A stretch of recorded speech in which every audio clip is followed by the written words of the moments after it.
Hello and welcome to the Korean Beauty Show podcast.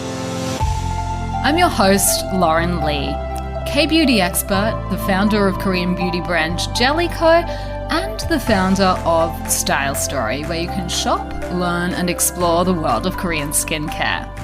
So welcome back to another one of our roundup episodes where I'm going through some of this year's top trends in the Korean beauty market and with a little bit of a focus into what we're going to be seeing more of going into 2024. So this is an ongoing series that I'm doing to wrap up the end of the year. If you haven't already tuned in the last 2 weeks, we have covered some of the mainstream trends and trends that I think are really going to be prevalent in the market for the next couple of years as well. But for today's episode, I wanted to take a little bit of a deep dive into some of the top trending ingredients. And I'm actually going to do this over the next 2 weeks because there are just so many ingredients that really do, I guess, they're synonymous really with Korean beauty, particularly at the moment, and I don't see them disappearing anytime soon. So I kind of think they warrant a little bit of an investigation. So for today's episode, what I really wanted to go through was some of the top trending plant-based ingredients. And if you have already heard the last 2 episodes, you'll know that we have talked what feels like ad nauseum about the sustainability trend, the vegan beauty trend, how these two are connected in the minds of a lot of Korean consumers, and that this has its links also into the clean beauty industry. And the searches for clean beauty and vegan beauty at the moment are just skyrocketing off the charts. And this is across the board on apps like Hwahae and with the retailers online in Korea as well. So it goes without saying that if we're talking about things like vegan ingredients, that a lot of the vegan skincare rather, that a lot of the ingredients are going to tend to be plant-based. I think the reasons for that are maybe obvious, but just in case you're not familiar. So vegan skincare is often linked to cruelty-free. And the definition of cruelty-free is that the product itself has not been tested on animals. And, because this is not a concept that is defined legally by law in most countries, it's kind of left up to the brands to interpret it as they will. So some brands will say, every single ingredient in this product has not ever been tested on animals at any point in its history or, any point in its part of coming to this product. And then other brands, the definition for them will be, we have not tested our product on animals to, make any of the claims that we're making about the product. So it will vary slightly. And then there are some brands that will say things like, we do not test on animals unless required by law. And what that normally refers to is China. And the reason is that China has this kind of unique system where they can subject products to what is called post-market testing. So that means that a product has already been released onto the Chinese market, and in order to, prove its efficacy or safety, they will test the product on animals. And if you are selling into the market in mainland China, particularly offline, my understanding is that there is a chance that will happen. Now, I believe that there is talk that may be changing, but for a lot of people, they still hold that perception that if a brand makes those kind of disclaimers, will only be subjected to animal testing if required by law, that they personally do not consider the brand to be cruelty-free. It's a very personal decision. And I think people can get a little bit confused sometimes with cruelty-free and vegan and thinking it's the same thing. So technically, the definition of vegan is that the product does not contain any animal byproducts in the formula. So that would be things like snail mucin, for example. So a product can technically be cruelty free but not vegan, and vice versa. So CosRx, for example, their entire snail line, they market that as cruelty free. It's not tested on animals, but because it contains snail mucin, which is like the little trail left behind by the snail, technically it's not vegan. So because vegan is such a huge trend at the moment in Korea, a lot of brands are using plant extracts. There is one other really important reason why plant extracts are favored in Korea at the moment, and that is to do with the EWG green grade rating system, which we went through, not in a whole lot of detail, but we did go through in a few episodes ago. So take a look, listen back to that if you haven't already, if you're not familiar with that system. So look, without any further ado, let us take a look at some of the top trending plant-based ingredients at the moment. And look, this is not in any particular order. I just think, as a whole, these are very, very popular. And the first one is mugwort.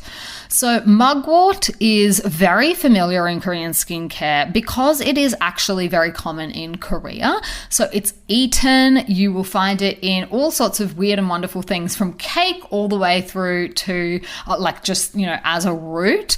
Latte, I see mugwort latte not infrequently as well. You'll find mugwort rice cakes. That's a quite popular thing to be eaten. So the history of mugwort is very, very sacred to Korea because it goes all the way back to some of the founding stories of the country, and it also plays a very, very important role in Korean traditional medicine, or Chinese traditional medicine, Oriental medicine, whatever you want to call it. This is a very important ingredient because it is known as a warming ingredient. So it is used in the body. You'll find it in tonics and things like that, in teas, in tinctures, all of these different things that are prescribed at a traditional medicine clinic for warming the body, improving circulation, and relieving muscle pain. So I am by no means an expert in Korean traditional medicine. However, I do have a practitioner that I see whenever I am, out of sorts anywhere in my body, just because that is a lot more accessible here than physiotherapy, which is what I'm more familiar with coming from Australia. I think they call it physical therapy in the States. It's the same thing, but that's kind of like where a lot of Australians will go to if they have, body aches and cracks and pains and things like that. Whereas here we will go to the honey one and have acupuncture done. So I have had my pulse taken many, many times by a traditional practitioner, and, he can tell you, or he or she, mine is a man, but they can be both, basically what your constitution is. And in news that will surprise nobody that knows my history of skin issues, mine is inflammation. So that is sort of the characteristic of my body. And that's linked to other ongoing chronic health issues that I have with my kidney. So there's not necessarily a cure for that, but that is, my body type. So there are certain things that are prescribed to me when I go that are designed to cool the inflammation and make it not come to the surface. Mugwort is a warming ingredient. So that's for people that would basically have the opposite constitution to me. So some people, their body is characterized by a lack of warmth. There's all these different ways that traditional practitioners use to then change the health of the body. And so mugwort is very, very familiar to a lot of Koreans, and you will find it in a lot of different skincare products as well. So many of the big brands are running a mugwort line at the moment. You might see it referred to as Artemisia. That is just the Latin name for the plant mugwort. And you will often see it in products that are being advertised as anti-inflammatory, or products that are being advertised as for sensitive, weak, and damaged skin. And I think that this one, it has been trending for at least 5 years, but I think this has continued in part because of the pandemic. so many people were experiencing maskne and a lot of different skin irritations and issues. So it made sense to keep using these kind of ingredients in those products. And the number 2 one on my list is actually Heartleaf, which is also known as Houtunia cordata. And that is another plant extract, obviously. And this one really did take off in popularity throughout the pandemic. And that's because it's supposedly very good for conditions, skin that is irritated. So if you have things like acne, if you have things like dermatitis, this can be a good one to just help soothe the skin. It is a very powerful antioxidant.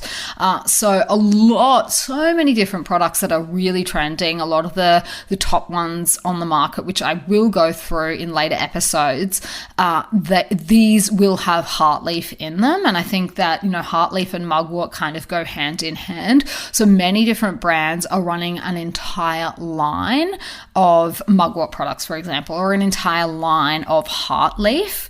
I think those have a lot of similar complementary benefits that work in tandem for the skin. So I don't see this trend going away anytime soon, particularly domestically in Korea. We have a few extra issues to deal with that can impact the health of our skin. And the big one that I'm looking at literally right now as I stare out the window is pollution.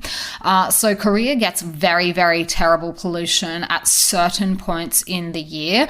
And unfortunately, winter is one of them. A lot of our neighboring countries still use the traditional forms of heating, which are, cause a lot of pollution in the air.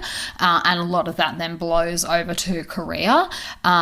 So pollution affects us. We get the yellow dust in May from the Gobi Desert, I believe, throws up the yellow dust, and that sort of floats in over here. And it's just terrible for the human body in general. Like for every person, it manifests differently. The symptoms they will get. Some people will tell you, oh no, it doesn't affect me at all. Other people will be like, oh, my eyes are so itchy and scratchy, or I have a sore throat. A lot of people, including myself, feel really tired on days that it's really polluted. And for some people, it will cause everything on the face to just flare up. So all of these kind of ingredients and skin soothing as an entire concept is very popular in Korea because we have to deal with some of these issues. I know there are other places in the world that get pollution, but it is very much a characteristic of life in Korea is dealing with pollution, and people have developed different ways that they deal with that. The other ingredient that I just think this one is going to be forever trending, it seems like, is ginseng. And this is a herb, and it has a very, very important history in traditional medicine practices. It is highly prized and can get extremely expensive.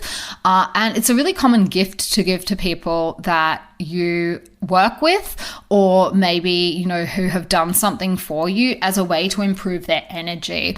So for example, a lot of apartment buildings in Korea will have a security team that works at the bottom of the building who sort of manages foot traffic, who's coming and going, delivery people, maybe, cars and things like that. So they have a really hard job. They're on their feet, and a lot of them work late at night. So it's a common thing for, people to gift them some ginseng drinks and things like that to kind of keep their energy up.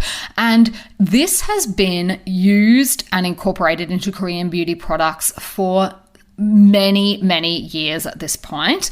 I think probably the most obvious example of a brand that has really made a name for itself on the basis of its ginseng is Seolwasu. So that is a brand that has been developing its ginseng since the 60s, and it has really successfully made the connection between luxury beauty and the use of ginseng in products that then we see trickle down to the lower end of the market. Much like that speech that Miranda Priestley gives in The Devil Wears Prada when Andy sort of rocks up to work wearing that cerulean jumper that she's picked out of a bargain bin basement, or at least that's the allegation, and that it has been decided for her due to past seasons of really luxury fashion that Miranda herself has been involved in. I think ginseng is much like that. The bigger luxury brands really made that name, and it is synonymous with results for the skin. It is synonymous with luxury, and that then trickles down to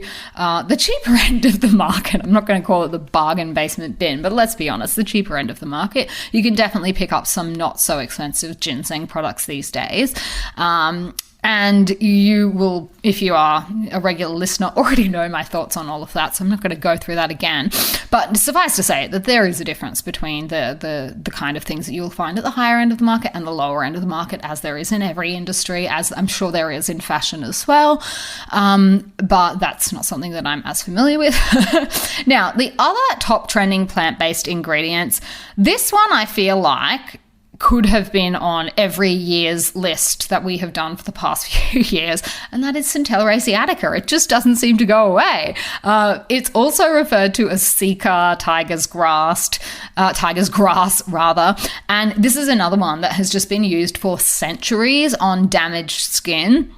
So there are a lot of different claims made about it. Not all of them probably stack up, but suffice to say, it is well enough studied and respected that you will actually find Centella asiatica components as the key ingredient in a lot of products that are recommended here at actual skincare clinics, at plastic surgery clinics, for example, and even hair care clinics. So there are studies and data that backs up the use of Centella asiatica in wound repair. Whether or not you are going to see them in some of the products at the lower end of the market is debatable. I will just say that. But it is well known for its effects on skin that is red, irritated, acne prone, all of those kind of things.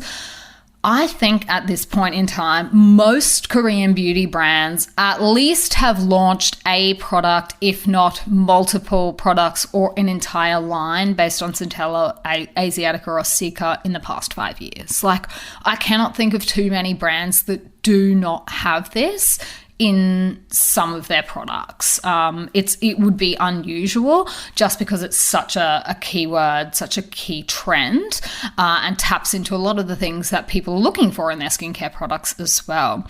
Now, another one that I think is more of a quiet contender when it comes to trending plant-based ingredients is tea tree. Now, tea tree is not new. It's not specific to Korea at all, but it just kind of is always there in the background. It's a great ingredient for acne-prone and oily skin.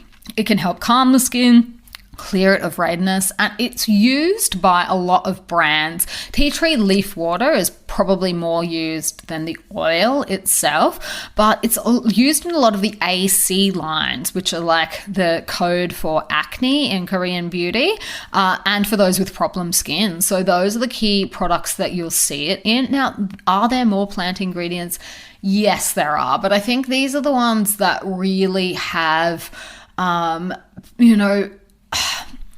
stood the test of time, that don't seem to be going away anywhere soon, and that, personally, I'm kind of surprised that we can keep seeing new launches with these in that, but I think that is just a testament to the longevity and how much people actually love these ingredients in their skincare, that brands are basically just trying to find new ways to reinvent the wheel. So I do think we will see more of those. Those are probably the most popular, I think, at the moment.